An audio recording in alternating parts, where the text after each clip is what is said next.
You've spent the best part of 2 years building up your political capital. How have you managed to damage brand Rudd so comprehensively in such a short time this year? Kerry, obviously the government's going through a tough time at present. I've said as much to colleagues in the caucus. Governments from time to time go through difficult periods like this. Look, our job is just to get on with the business of governing the country. There are lots of challenges we've handled well in the past. There's a few things that we've got wrong.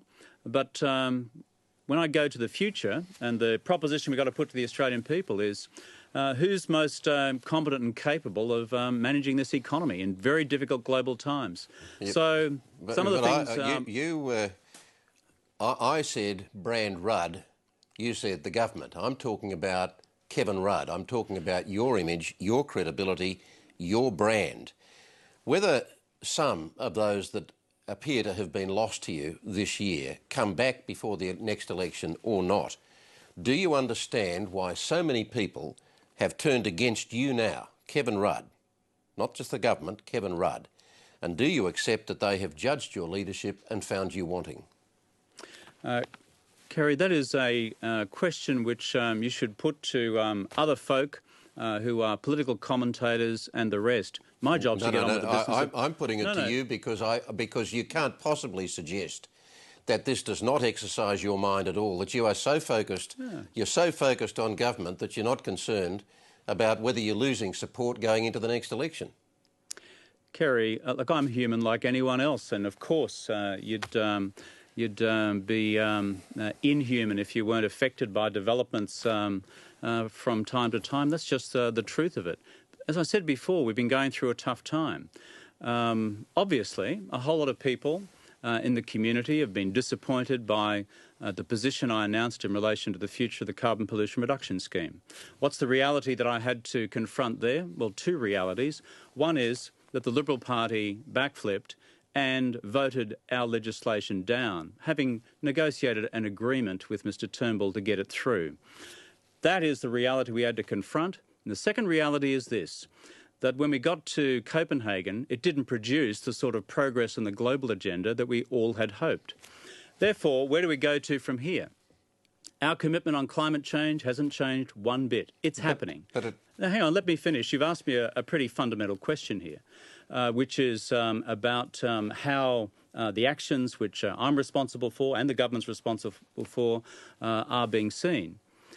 On the question of climate change, our view hasn't changed one bit. The greenhouse gas reduction targets remain the same. Our commitment to a carbon pollution reduction scheme is the best way of getting there is the same. But we cannot alter the fact that the Liberal Party has voted this down in the Senate. OK, but there is one thing that you cannot escape, and that is this. It is still in your hands to go to the next election on the issue that you defined as a great moral challenge of our time, an issue on which you accuse the opposition of absolute political cowardice. It is in your hands to go to the next election, seek a double dissolution, whether you seek a double dissolution or not, and make this ETS a fresh mandate for the people to decide and tell both sides of politics what they want. Now, you have squibbed that decision. You have put this on the back burner until 2013, at least, and the budget makes that clear. You know something, Kerry? I will be delighted to fight Mr Abbott on the next election, at the next election, whenever it is held, on climate change. On the ETS? On climate change and actions to bring it about. The bottom line is this. We believe in climate change. He says it's absolute crap. We believe that an emissions trading scheme is the most effective and cheapest way of getting there. He has rejected that position, despite the Liberal Party having formally embraced it. I now have to confront the reality that that is what he's done. The other thing is this, and this is the second reality I referred to before, which you skipped over, and that is that the progress on global action has been slower than any of us would like. That is why we've announced the decision that we would not seek to reintroduce this legislation until the end of the Kyoto commitment period, and on the basis that global action has been adequate. In the meantime, what we will do... Mr Rudd, when the opposition tried to argue with you on holding back a vote on the ETS until after Copenhagen, that is, until after the world had made a stand, you said that was absolute political cowardice.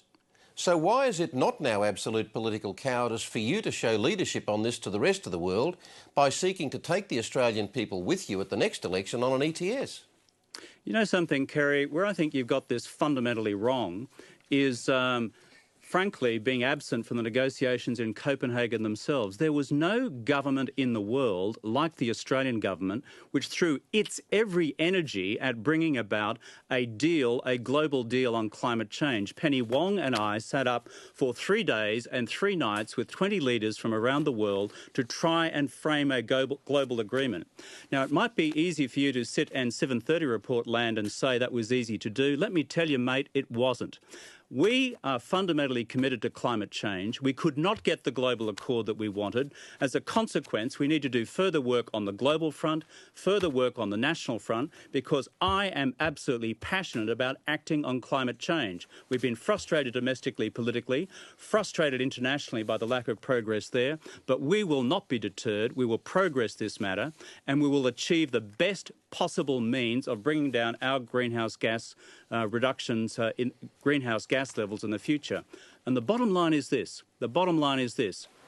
There is no way you can stare in the mirror in the future and say that you have passed up the core opportunity to act on climate change. I will not do that. The government that I lead will not do that.